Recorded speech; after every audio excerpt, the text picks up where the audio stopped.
Hello everyone, welcome back to Real Life Struggles. Today we're going to do something a little different. We're going to be looking at a Young Earth Creationist blog. I was challenged by a viewer to respond to something other than videos and look at his blog. So that's what we're doing.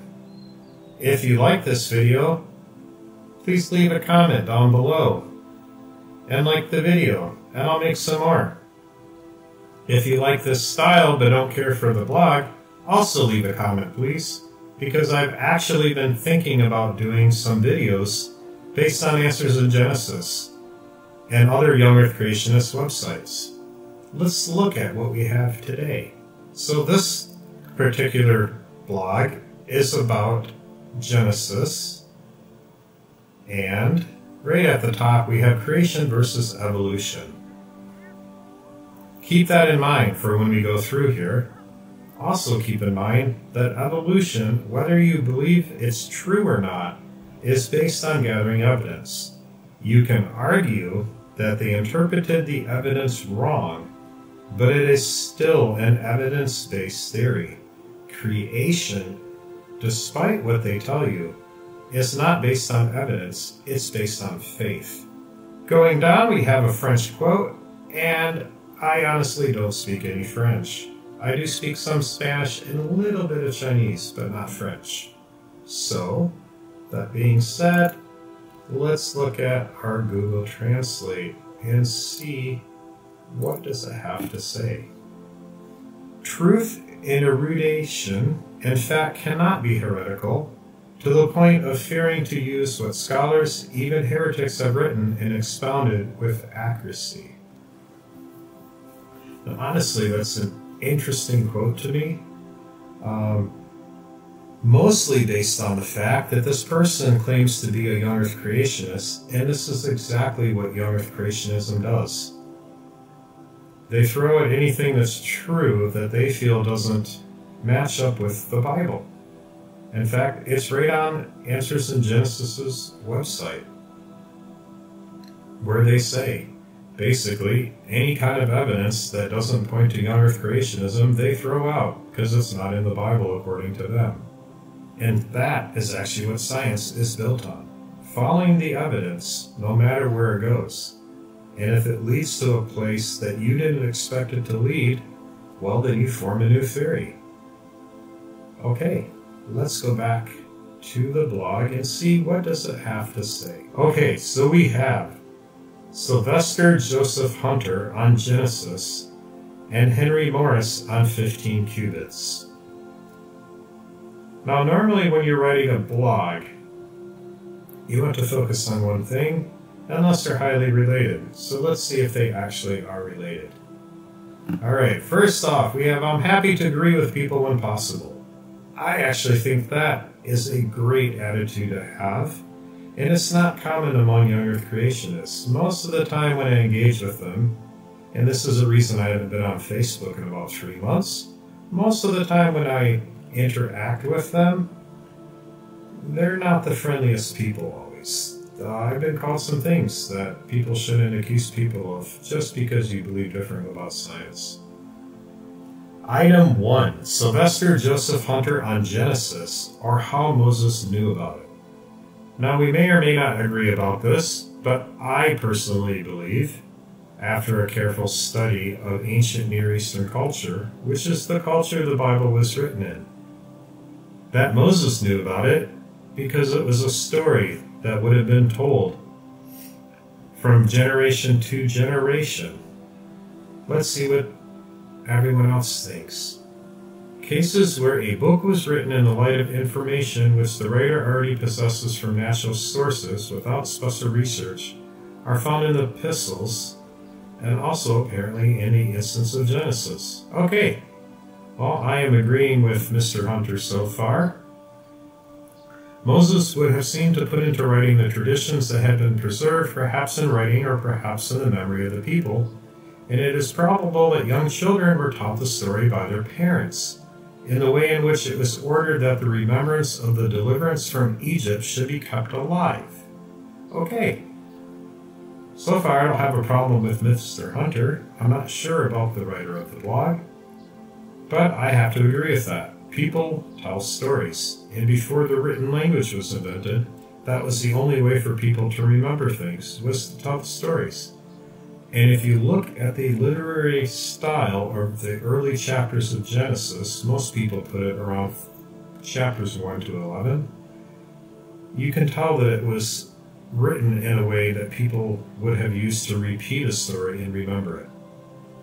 Moving on, the history of the creation cannot have been known except by revelation, but there is no reason to suppose that this revelation was made to Moses. Now, I'm not sure if Mr. Hunter here is a young earth creationist or not, but I'm just going to say the first couple chapters of Genesis, I don't believe are a literal story. I do not believe that October 15th, 4004 BC, the exact date that I believe was Morris, I might be wrong, came up with for the date of creation. I don't believe it's a true literal story. I believe it's a story that the Jewish people came up with and told, and most likely it could have been somewhat inspired by God, but it's a story about how their God is better than all the other gods. And it honestly might not have been developed until well into the Jewish people being a Jewish people. But it's a story that's meant to show that the Jewish God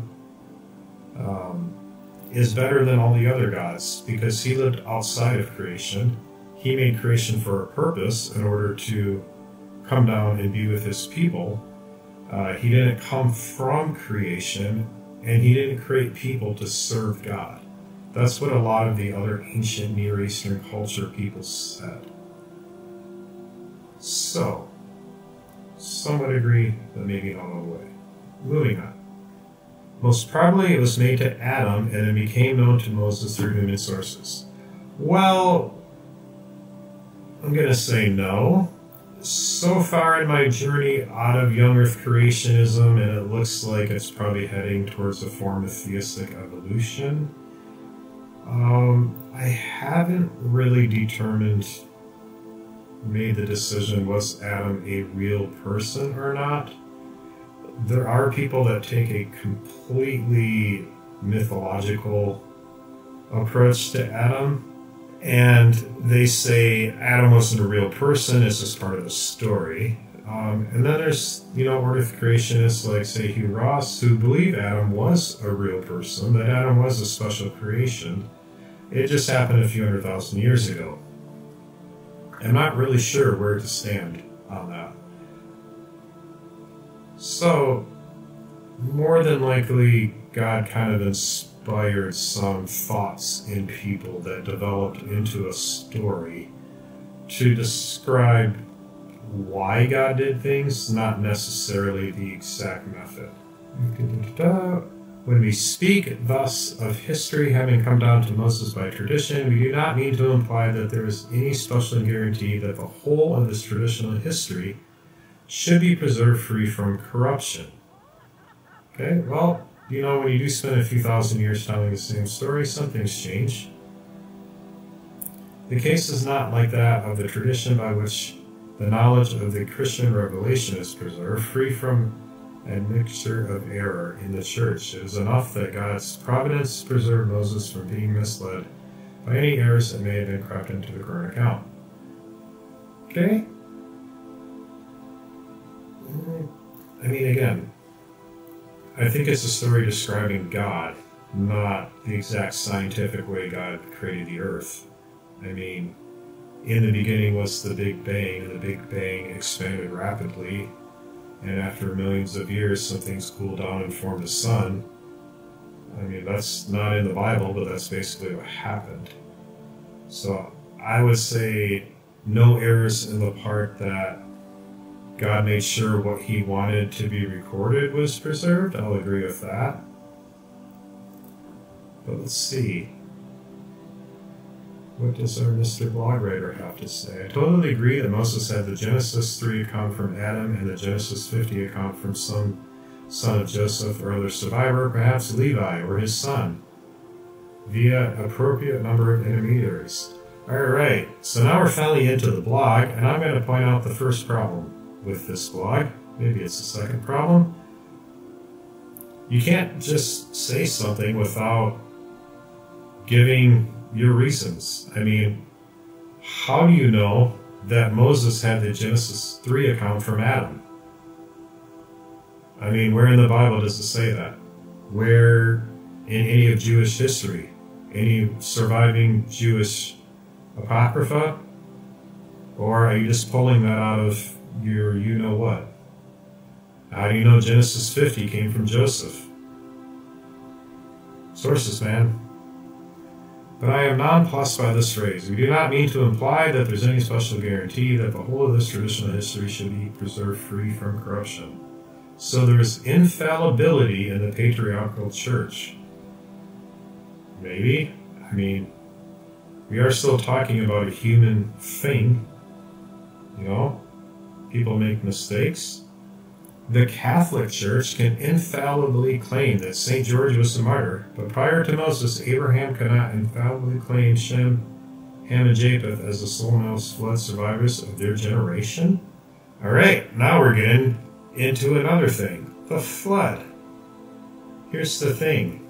I view the flood about the same way I view creation. It's an important story that's part of Jewish mythology that teaches a lesson that God wanted preserved. In my personal opinion, a big part of it is don't be so evil that God wants to kill you and everyone around you.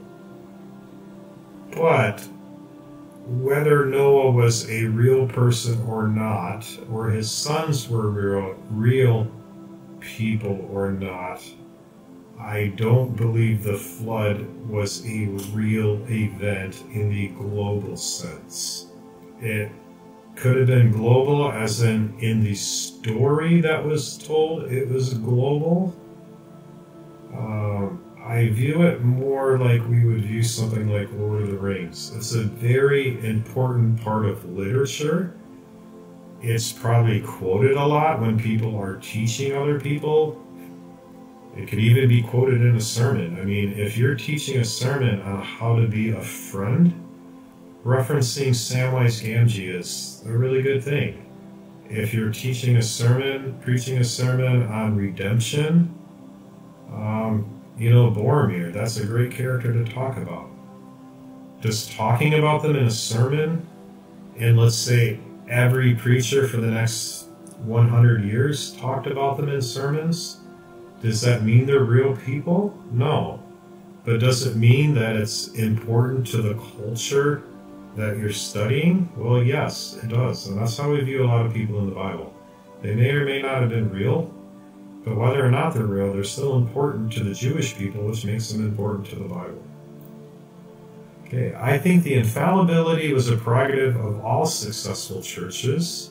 Anything that Moses could find in all his sources, not just some, would have been perfectly preserved and therefore true, no need to call it. Okay, going to disagree on a couple reasons, because are you saying that every single thing that every single person wrote down from Adam to Moses was completely 100% mistake-free? That's silly. I mean, it's really hard to hand copy books, just normal books, without making one mistake. And you're saying every single source that Moses would have found to write was completely free of errors? Yeah, I'm not buying that. Also, it's quite interesting because most young earth creationists seem to preach that Moses was told everything by God when he went up on the mountain. I mean, that's kind of what I believed when I was a young earth creationist. So why would Moses need any sources at all? I mean, God told him what to write down. He wrote it down. Bam, Bible. Okay. Also, there's quite a few people that don't believe Moses actually wrote Genesis. It would have been written by multiple people and kind of all put together into one book. I'm not saying I believe it, just saying some people do. Some terms may have meant different things from what Hebrew people in Moses' time imagined them to be, but not from what the terms strictly imply. Nor were any of them abused, negated when they should have been affirmed, or affirmed when they should have been negated. Okay? Again, make claims, write stuff down. Why? I mean, parentheses, look this up. This is where I got my information. Or screenshot, here's the picture. How do you know that? How do you know that? How much time are we talking about for language to change? I mean, a few thousand years? Okay? Yeah, English has changed quite a lot in the last couple hundred years. I mean, it's changed a lot since I moved to China 12 years ago. But that's a really bold claim to make, that people magically knew what Proto-Hebrew would have meant if, in fact, it was something written down. All right, a little bit more. I've often cited Father George's last comment on Genesis 3, which does not make this blunder. What blunder? Where's the blunder? On the other hand, I think Abraham received chapters 1 to 11 or 2 to 11 if, contrary to Hunter's view, the creation days were revealed to Moses rather than Adam. Well, I have to say, let's just say that the young earth creationist viewpoint is correct. So 4,000 years ago, God creates Adam, God walks in the garden with Adam. You would think if you were the very first human and woke up fully formed in a garden, that you would have asked God. I mean, it'd be pretty cool if God was, standing next to you. So the God of the universe is standing next to you, and you don't think they would have asked this God, hey God, where did we come from? How did you make this thing? Let's call it Earth. So why would you think that Adam would have known nothing about creation? Revealed to Moses. All right, so now we've gone from Moses collecting sources to direct revelation by God. So which one is it? And no more than that orally, but from chapter 12 on, his scribes could write things that were preserved in the Bedouin tribe from his day to the setting in Egypt. Well, what's the Bedouin tribe? Let's look that up. All right, Bedouin tribe. Most of the Bedouin tribes migrated from the Arabian Peninsula to what is Jordan today between the 14th and 18th centuries, with appropriate copies whenever the tribe divided. Yeah, I don't know where to go with you. This is a little weird. I'm not really sure where he's going with this Bedouin thing. The Bedouins are an Arabic tribe to begin with, so probably didn't have the same religious beliefs as the early Hebrews, and they may or may not have even been in the same area at the time, considering, they migrated to Jordan, which is close to, when the Hebrews took over what's now Israel. I don't even think it's the same time period. It looks like a few hundred years or more. And even with LXX chronology, Abraham is the 6th, which is even better than Moses being the 8th in minimal overlaps. Okay? Now here's another problem with this way of thinking, is it's assuming that if English-speaking people in the 21st century think a certain way about chronology and family history, that means everyone that ever existed must think that way too, and that's not true. The thing is, with Jewish way of thinking, they didn't write people down in a way that was meant to be family history. It's not like when I go on the website I use for tracing my family, and I click on my grandfather and it says his father was this guy, and then I click on that guy. And sometimes I've gone back a few hundred years, if not more. Sometimes I've gone back over 1,000 years. But every one of those people is a direct line from myself through my grandfather to other people. in Jewish way of thinking, they did one of two things. They wrote down the people that were important, and you can even see this in some of the verses in the Bible where they say so-and-so was the father of so-and-so. But if you look at other verses, you figure out, well, it's not actually the father, it might be the grandfather. And the way the Hebrew language works, because they only have about 4,000 to 6,000 words, unlike the hundreds of thousands English has, is somebody having a son doesn't always mean it's their son. A lot of the times it means this person started a family line that resulted in this person. So there could be quite a few more gaps than it even looks like. Also, the other thing they did is they would pick a certain number to use, like let's say 7, because 7 is perfection, and then they would form the chronology to only show 7 people. So this guy begat this guy, who begat this guy, 1 through 7, but often skipping many people. So thinking that there's exactly this many people between Adam to Abraham, Abraham to Jesus, it doesn't work that way, sorry. Alternatively, Sarah could have had access to, and his son and grandson Nahor and Terah have deprived him of books. Well, why would they? Where do you get this, somebody's deprived of books by other people? I mean, it's certainly not in the Bible. Maybe it's in some ancient Jewish writing that I've never read. But again, this seems to be like you're just making stuff up for your blog. He could have resumed them from memory. Well, anything's possible. Like I said, the stories were designed to be memorized. So his transmission to Abraham was the only one that happened orally. Again, I mean, this is like me saying, well, Adam could have eaten a cheeseburger as his first meal. I have no way of proving it, but I'm just going to say, Adam's first meal was a cheeseburger. Well, I've said it. Now it's true. You can't prove me wrong because I said Adam's first meal was a cheeseburger. Either way, the first chapters are made so that they're well suited for oral transmission. Awesome, we agree on something. Hence, there's no real reason why the tradition would have been corrupted. Yes, there is, because it's based on oral transmission, which is probably one of the most unreliable ways to transmit stuff. That's why they had to be really careful. Okay, item number 2. Henry Morris and 15 cubits. The phrase 15 cubits did the water prevail did not mean that the flood was only 15 cubits deep. Well, of course not, because 15 cubits are 22 feet. Even if you're talking a Jewish mountain, which was often a tall hill, they're a lot taller than 22 feet.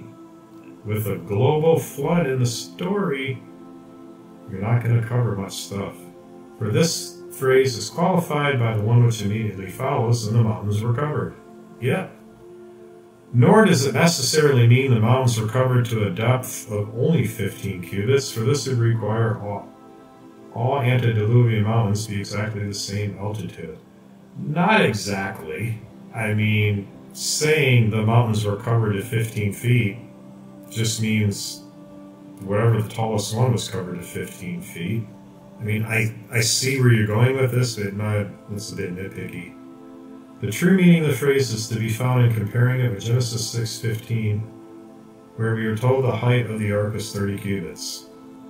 Nearly all commentators agree the phrase 15 cubits in 720 must therefore refer to the drought of the ark. In other words, the ark sank into the water with a depth of 15 cubits, just 1/2 of its total height when fully laden. Okay, well, I mean, I can get that. It would seem that a ship that large with that much weight would probably displace a lot of water. And again, I'm not saying this as somebody who believes it's a true story. I'm just saying this in the context of the story. In fact, I'd go one further and say the ark was built on one of the highest mountains, and after 40 days, no one knew the water was that high, because that's when the ark started floating instead of sitting on a mountaintop. Again, where do you get that from? I mean, the Bible says that it rained for 40 days and that Noah had built an ark before that. There's absolutely nothing at all to insinuate that Noah built an ark on top of the mountain. I mean, do you realize how much wood it takes to build a boat that big? I mean, here's a picture for you. You're talking about something that's about twice as long as a 747, but a lot taller, or half the length and probably a lot shorter than the Titanic. Do you think somebody could carry enough wood to make 2 747 planes up the mountain? You're talking about probably at most 3 people? I mean, I'm not trying to insinuate that women are weak, and perhaps the wives helped out.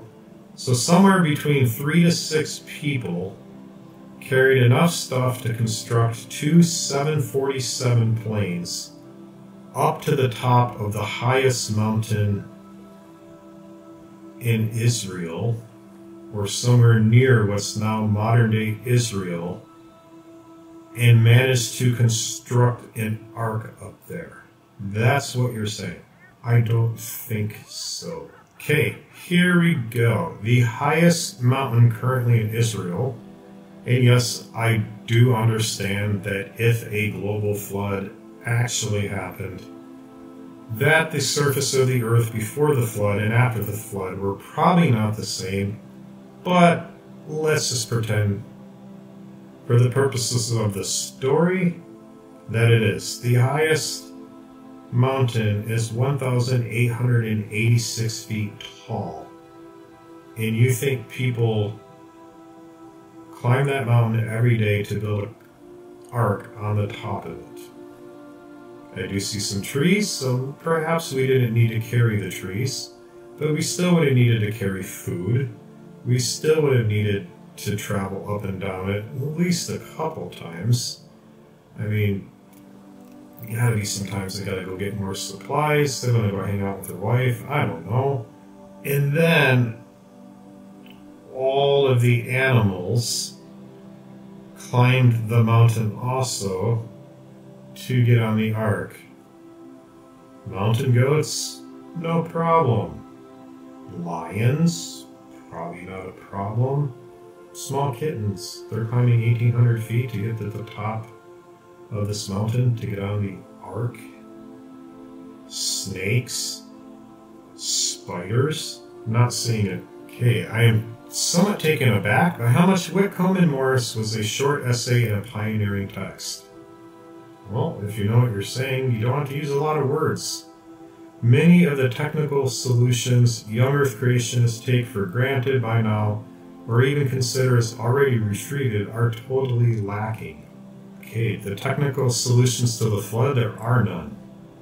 There's no evidence that the Earth was completely flooded. And don't say the Grand Canyon, because fast-moving, flooding water does not turn around and head in the other direction like we see at the bottom of the Grand Canyon.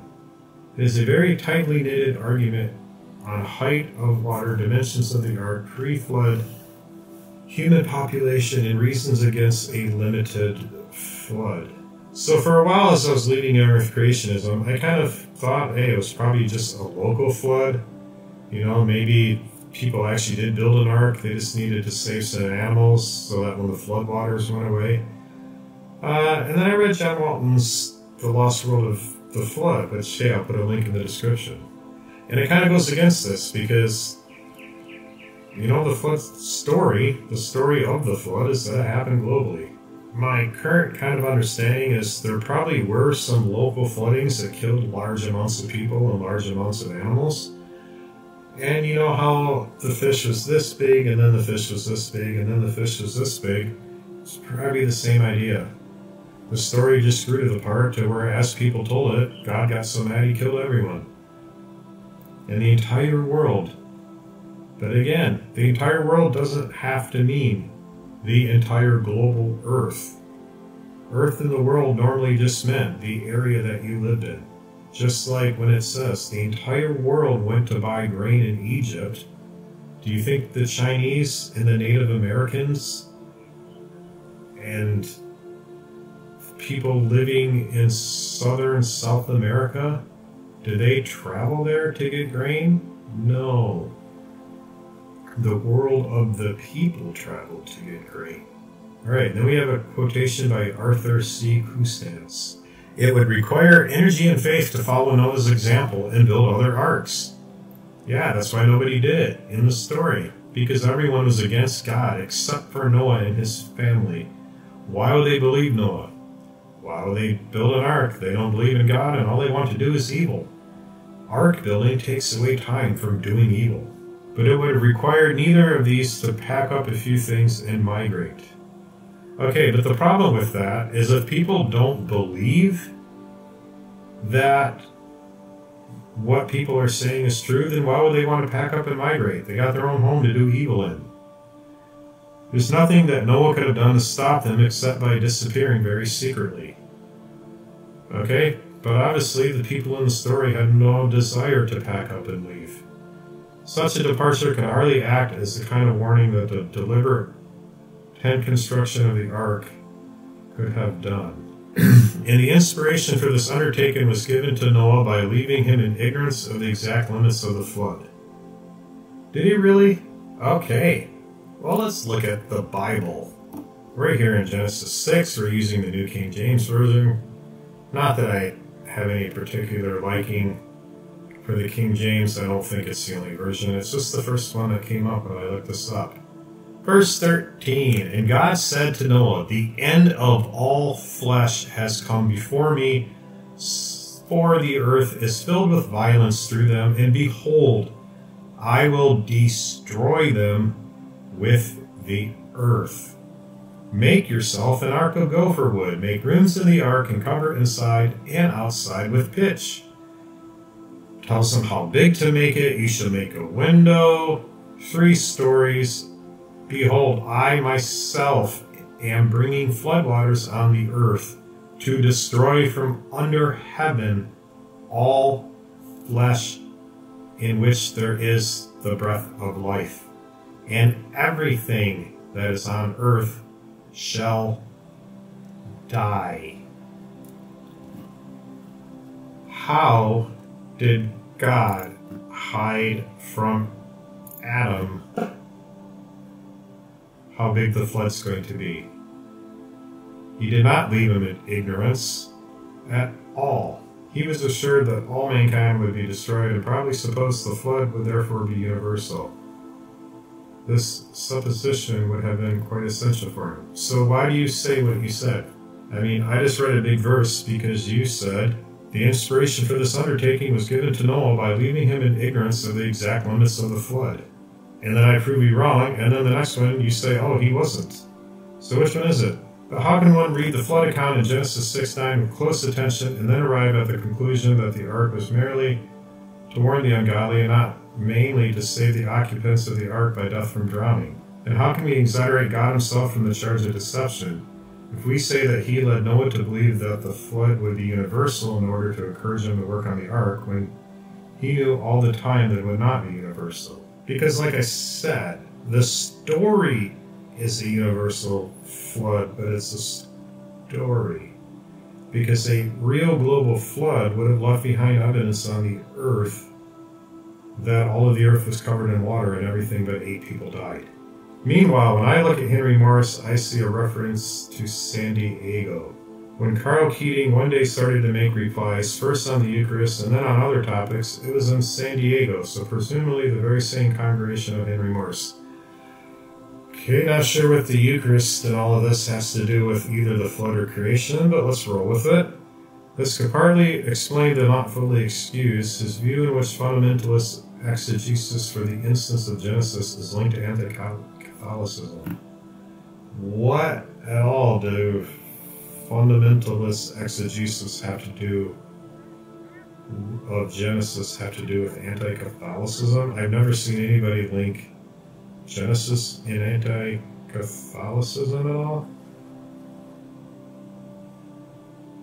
Okay, now we talk about some overlaps with people, but I've already told you that it's not a direct family tree. And we're done. Okay. So do you remember here up at the top, creation versus evolution? At one point in this blog, did it talk about evolution? It didn't. I think if we keep looking at this guy, we're going to see a lot more blog posts where they say it's about one thing and then it's not. Thank you for sticking with me to the end. I hope you liked it. It's something new for me, and I'm not really sure where this is going to go. But again, if you like it, please leave a comment. Like the video, subscribe if you're not, and you can look over here for some more.